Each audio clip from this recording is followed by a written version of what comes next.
এপ্রিলের 5 তারিখ 2025 সাল। এই মুহূর্তে আমরা আছি চুয়াডাঙ্গা জেলার চুয়াডাঙ্গা সদর উপজেলার গড়াইটুপি ইউনিয়ন, যেটা কালুপোল গ্রাম, প্রাচীন ঐতিহ্যবাহী একটা গ্রাম। এখানে রাজার ভিটা বলে একটা প্রাচীন নিদর্শন পাওয়া গেছে। সুলতানি আমলের একটা বসত বাড়ির অস্তিত্ব পাওয়া যাচ্ছে। ওই যে ওইদিকে দেখা যাচ্ছে, সেগুলোর ইটের একটা নমুনা স্বাক্ষর রয়েছে। বাংলাদেশ সরকারের এই সমস্ত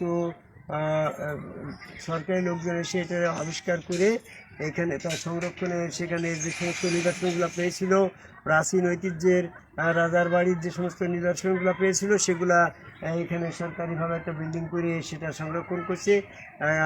এরকম একটা চুয়াডাঙ্গা জেলার ভিতরে বিশিষ্ট একটা জায়গা। আমরা এখানে পরিদর্শনে আসছি। তো এখানে এসে আমি একটা বিষয় বলতে চাইছি, পবিত্র কোরআন থেকে সেই বিষয়টা লক্ষ্য করো বসো, যে আমরা আল্লাহ বলছে সুরার 26 নম্বর আয়াত, যে তুমি আল্লাহকে ডাকো, আল্লাহ তোমার ডাকে সাড়া দেবে। তো এখন আমরা আল্লাহকে আল্লাহ বলছি, আল্লাহ আমার ডাকে সাড়া দিচ্ছে না কেন? আল্লাহ শয়তানও করে।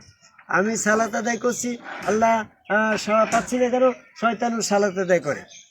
এরকমভাবে সূরা মাউনের 6 নম্বর আয়াতে সেটা বলছে। এরকমভাবে আমরা যেভাবেই আল্লাহ করছি, রসুল বাদে যেভাবেই আমরা আল্লাহ করছি, সেই আল্লাহ করাই আল্লাহ যদি আমার সাড়া দেয়। আর শয়তানও আল্লাহ করছে রসুল বাদে, শয়তানের ডাকে যদি আল্লাহ সাড়া না দেয়, আর আমরা আল্লাহ করছি তাবলিগ আল্লাহ হাজি শেখ জামাত ইসলাম চরমুনা, ফুলপুরা, মানিকগঞ্জ, আটরশি, যত রকমের দেওয়ানবাগ মতন আছে, কাদিয়ানিরা আছে, তোমার এই সমস্ত রসুল বাদ দিয়ে যারা আল্লাহ করছে, এদের ডাকে যদি আল্লাহ সাড়া দেয় সুরার 26 নম্বর আয়াত অনুসারে, তাহলে শয়তান বলবে আমি তো তোমার রসুল বাদে আল্লাহ করতে কম করি নাই, তাহলে আমার ডাকে আল্লাহ সাড়া দেবে না কেন? এমনটা একটা সমস্যা হয়ে যায় না? সেক্ষেত্রে আল্লাহ পাক তোমার ডাকে আমার ডাকে সাড়া তখনই দেবে যখন আমরা রসুল মাধ্যম দিয়ে আল্লাহকে ডাকবো।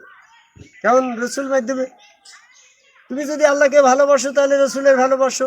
তুমি যদি আল্লাহ আনুগত্য করতে চাও, রসুল আনুগত্য করো। যদি তুমি আল্লাহকে সেজদা করতে চাও, সেটাও সরাসরি হচ্ছে না, আদম কাবাই সেজদার মাধ্যমে আল্লাহ সেজদা দিচ্ছেন। তুমি যদি এরকমভাবে রসুলের হাত ধরতে চাও, তা আল্লাহর হাতে হাত দাও। এই সমস্ত আয়াতগুলো দিয়ে বোঝা যাচ্ছে যে সমস্ত কিছু আল্লাহ পাকের ইবাদত বন্দিকে দাসত্বের সমস্ত মিডিয়া হচ্ছে রসুল। এখন নাম জপনা করার ক্ষেত্রে যদি আমি রসুলের নাম ডাকি, তাহলে ওই ডাক আল্লাহর ডাকা হচ্ছে।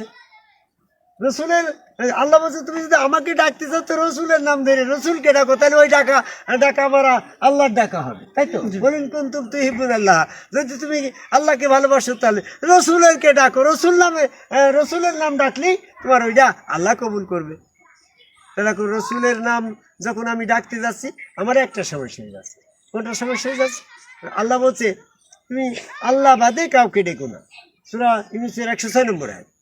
তা আমি যদি আল্লাহ বাদে রসুলকে ডাকি, তাহলে পরে এই আয়াত অনুসারে সেটা শিরক হয়ে যাচ্ছে, কাফের হয়ে যাচ্ছে।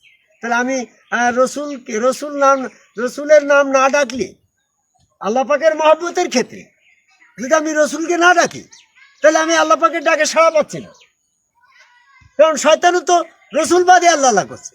আমার তো আল্লাহ পাকের ডাকে, আল্লাহ আমার ডাকে সাড়া দেবে, সেই স্তরে আমাকে যেতে হবে। এই জন্য আমি গবেষণা করলাম। আল্লাহ সূরা ইমরানের 31 নম্বর আয়াতে বলে কলিন কুনতুম তুহিব্বুনাল্লাহ ফাত্তাবিনি, যদি তুমি আল্লাহকে ভালোবাসো, তাহলে আমার অনুসরণ করো, তাহলে আমার নাম জপনা করো, আমার আনুগত্য করো, আমার সেজদা করো। আমার সমস্ত কিছু আমার হচ্ছে না? তাহলে সেক্ষেত্রে নাম জপনার ক্ষেত্রেও তো এই কথাটাই আসতে পারে, যদি তুমি আল্লাহকে ভালোবাসো, তাহলে আমার নাম জপনা করো। যদি তুমি আল্লাহ পাকের কাছ থেকে সাড়া পেতে চাও, তাহলে আমার নামে সাড়া দাও, আমার দেখো। এই ক্ষেত্রে সূরা ইউনূসের 106 নম্বর আয়াতে বাধা হয়ে গেল যে তুমি আল্লাহ বাদে কাউকে ডেকো না। আমি যদি আল্লাহ বাদে রসুলকে রাখি, তাহলে পরে সূরা ইউনূসের 6 নম্বর আয়াতের পরিপন্থী হয়। আবার যদি আল্লাহ রসুলকে একসাথে ডাকি, সূরা জিনের 18 নম্বর আয়াতের পরিপন্থী হয়।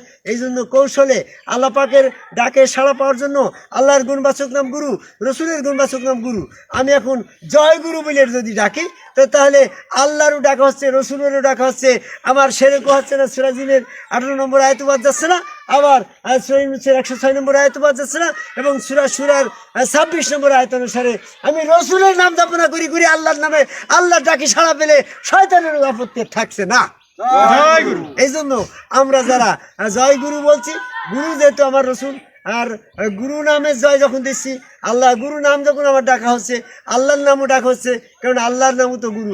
এই জন্য জয় গুরু বলে আল্লাহ রসুলের একত্ববাদে নিয়ে এসে যে নাম জপনা, ওই নাম জপনায় যদি আমরা আল্লাহকে ডাকি, জয় গুরু বলে গুরু নামে যদি আল্লাহকে ডাকি, তাহলে সূরা 26 নম্বর আয়াত অনুসারে আমরা আল্লাহ পাকের ডাকে সাড়া পেতে পারি। এই জন্য পৃথিবীর সকল মানুষকে গুরুবাদী ধারায় এসে আদম কবাই সেজদাকারী একজন সম্মুখ রাসূলের কাছে বায়াত গ্রহণ করে শয়তান থেকে পবিত্র হয়ে, সেখানে সেজদা ভক্তি দিয়ে শয়তান থেকে পবিত্র হয়ে জয় গুরু বলে গুরু নামে আল্লাহকে ডাকার আহ্বান, ডাকার মাধ্যমে আল্লাহ পাকের ডাকে সাড়া পাওয়ার আহ্বান করে আমার কথা শেষ করি। জয় গুরু।